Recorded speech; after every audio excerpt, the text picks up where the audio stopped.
Hello, San Ramon first graders. This is Phonics Unit 5, Session 8. For this lesson, you're going to need this paper. At the top it says Session 8.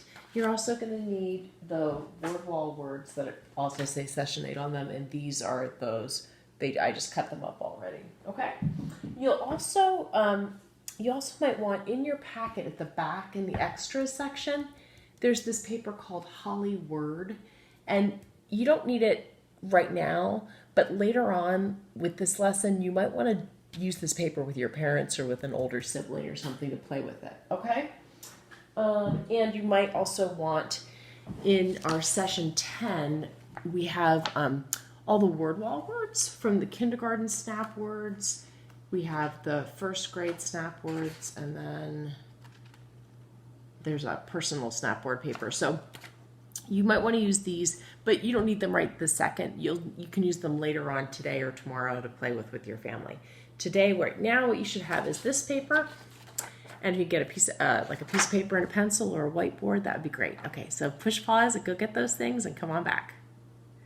Okay, so you should be back now. So today we're going to be talking, we've finished with our control words. Now we're going to be talking about how knowledge of snap words can help you and how certain words, have you ever noticed that like certain words are just really hard to remember how to spell, and you might spell them wrong all the time. Like every time you're writing, you're like, oh my gosh, I spelled that word wrong again. So I used to have a word like that. For me, it was the word said. And when I would spell said, I would think, oh, I would spell it the way it sounded. So I would spell said. Now, is that how said is spelled? No. So I had to learn. I had to give myself a little trick, a little rhyme in my brain to try to remember it, because this is not how it's spelled.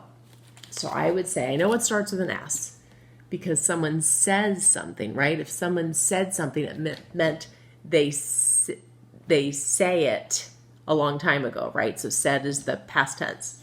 So they say, so S-A, so remember it has to have an A in it. So it has to be S-A, and then I remember I often say something that leads to said. So I, and then add a D at the end. Okay, so it's not S-E-D, it's S-A, like I say, and then say I. See? And then you add a D. That's just how I remembered it. You might have a different way that you can come up with, and that's okay. You're going to come up with different ways for different things. Let's look at 3 words. I want you to write these 3 words on your paper. You're going to write here, there, and where. Now, what do you notice about these 3 words that is the same? Look really, really carefully at these. What do you notice? You can push pause if you want to take a minute longer to really look at them. Okay, if you haven't figured it out yet, they all have H-E-R-E. Do you see this? Every single one of them has H-E-R-E. So the way you can remember that is, sorry, I had to look at something. There means, so what you can do is you can remember for each of these words, there's a here in all those words. There's a here in there. There's a here in where. So oftentimes we'll spell where accidentally. We'll spell it like were. But remember, there's a here. You have to have the H in there for where. And same thing for there. It's not there. It's there. There's a here in there. Does that make sense? So that's one way you can help yourself remember that. If you take out this paper right here, this shows an example of several that are really common ones to get messed up. Okay, now the bed one is one I like because I think a lot of you guys probably remember this from kindergarten. The word bed. Remember, if you take your fingers and you make a B and a D, you go like that and have your little sunglasses. And then if you remember which way a B goes, the bed goes like bed. So this is supposed to kind of look like a bed, right? This is the headboard of the bed. This is the base of the bed. So always remember, bed goes like this. You can add a little thing there. That's where the person sleeps, right on that part. But that's the underneath part. So this is the headboard, this is the footboard. So it's bed, right? And that's how you can remember B and D too. That's what I always tell my class. Put your little sunglasses on and then look, there's your bed. Go to sleep in your bed, right? Okay, there and there. These are super tricky. Sorry, you can't see that. There and there. They sound exactly the same, but they mean very different things. So this there means a place, like put it over there. This there means someone owns something. So who? So who has an H in it, right? So that does too, sorry. Sorry guys. So to remember this one, that here is like where is a place where it has the here in it, right? This one is who, it's theirs, E-I-R, okay? So that's how you could remember that. So there, right, where, because there's here again, T-H-E-I-R means who.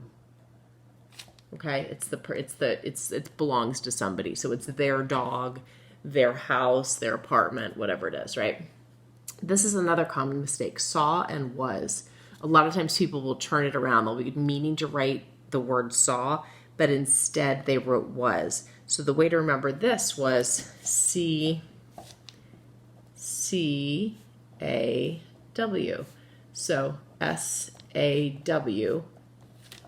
You C-A-W, saw, okay, as opposed to was, which would start with a W. Okay, another word that really gets people confused sometimes, and it's one of our word wall words this week, is family. And some people remember this by saying father and mother. I love you. So let's look at these letters. F-A-M-I-L-Y.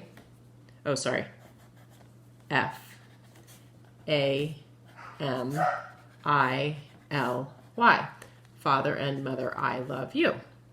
Okay, so that's just another little way you can remember a word. So what you can do is if you have other words that just really trouble you, you can totally find little mnemonic or rhymes like that help you remember it, okay? So what we're going to do now is, here's another one that really stumps people a lot, and I think we talked about it in my class, but I'm not sure what the other class is. The word because, the mnemonic device we use for this one is big elephants can always understand small elephants. You might say, what are you talking about, Mrs. Chaston? But if you look at the first letter of each word, B-E-C-A-U-S-E. So if you can remember that, big elephants can always understand small elephants, then you'll remember how to spell because. Another one we do with my class a lot is the word together. That seems to stump people sometimes. Together. So we say to get her. And I'll be honest with you, I even use that sometimes when I'm spelling that word. I'll say to myself, to get her. That's totally how I hear it now. So there are lots of fun games you can play, okay? And if you have a word, and it might not be the same word as my word, maybe your word's a different word, maybe your word is who, I don't know what it is. So if there's a word that really gets you a lot, play this game because it's a good way to go. All right, now I have another thing for us to do. This is these are the word wall words for this time. Now this game that you could play, this is called Hollyword. Oh, I knew that was gonna happen. Sorry guys, this thing is not very stable. It's called Hollyword. And what it's in the back of your phonics packet. It has extra at the top, okay? And it's clues, and you can do any word you want with this. So this is a game you can play with your parents. You can play it with an older or younger sibling. So what you do is this. The person who's asking the question chooses a word. So let's pretend I choose the word, let's see here, of all these words. What if I choose, I'm